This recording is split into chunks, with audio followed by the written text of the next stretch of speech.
Hey everybody, it's Kneecap here, and in this video we're going to be talking about the new expansion that was announced today, World of Warcraft: The War Within. Now they actually, crazily enough, Chris Metzen was on stage and he announced the 3 expansions coming next as kind of like a saga of a continued storyline, and maybe I'll do a different video about that.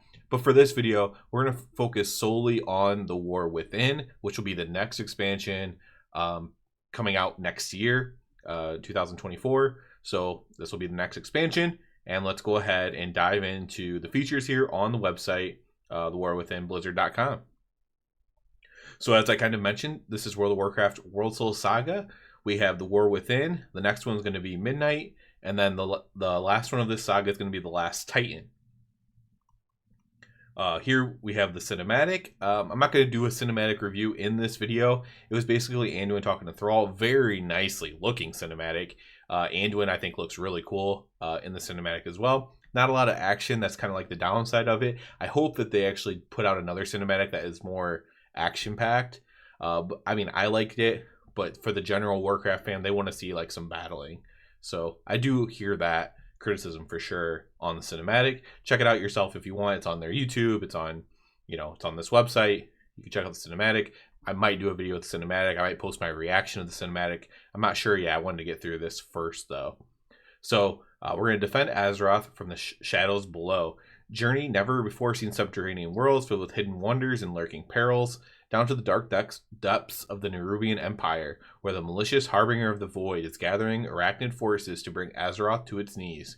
Explore the world beneath Azeroth. So we are going underneath. This is something I kind of predicted in my prediction here, that we're going to be going underneath. It's not exactly how I pictured it, but we are going underneath. So we have the Isle of Dorn.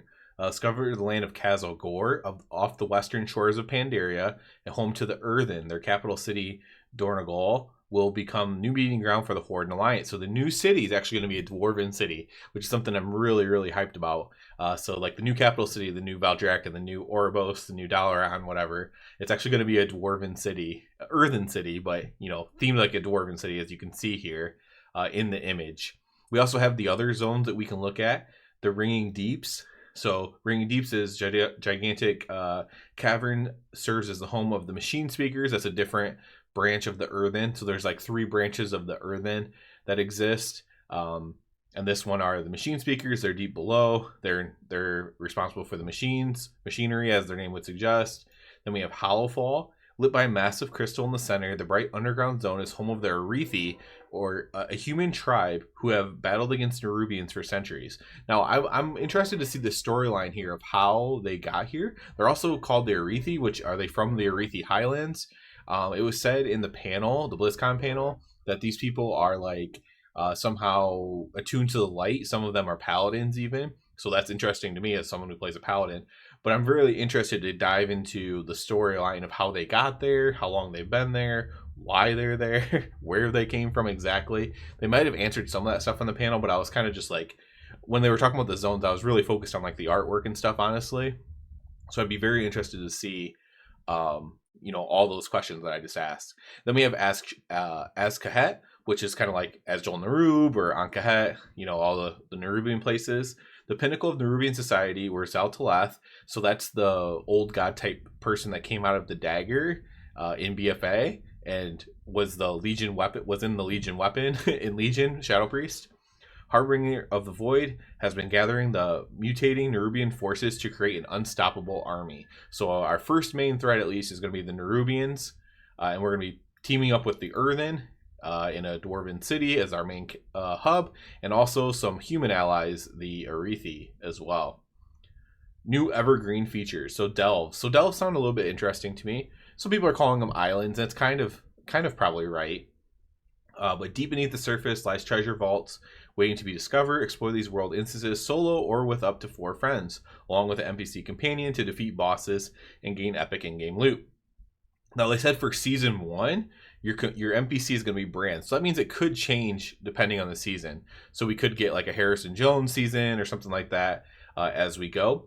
So this is interesting for me because it might be something that I can do with like my kid who doesn't really want to go into like dungeons, even like normal dungeons or heroic dungeons, and like have like he's only 6, right? So he doesn't really want to like have pressure in a group setting like that. So this could be kind of cool like that. It's also just solo content you can do. And they also mentioned with delves that with this solo content, you will actually have a line in your vault for outdoor content. So doing delves can also reward you loot out of your great vault, which is an option for people who don't like doing traditional endgame things. Now, probably one of the things that got the most applause was warbands. Warbands expand the potential of your alts with account-wide progression across your family of characters on your Battle.net account, regardless of their faction. Share bank access, war within renown, achievements, collections, and more.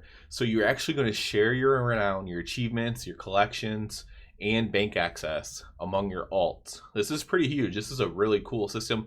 Great quality of life. I would love to see it in practice. Next thing is extremely interesting as well.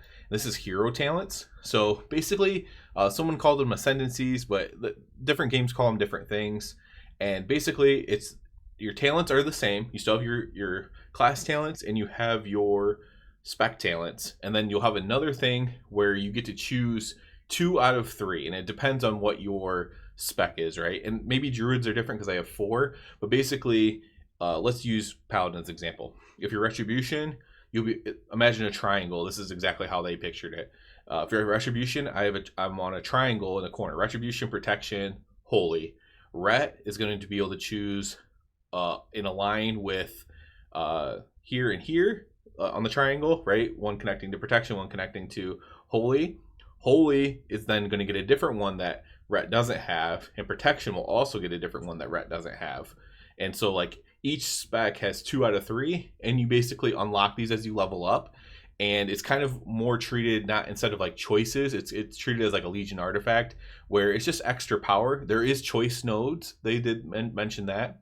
There are choice nodes in this, but you're basically going to, and as you can see here, you can activate either one, right? So out of those, that's your first choice node, is whether you want the first line of the triangle or the second line of the triangle.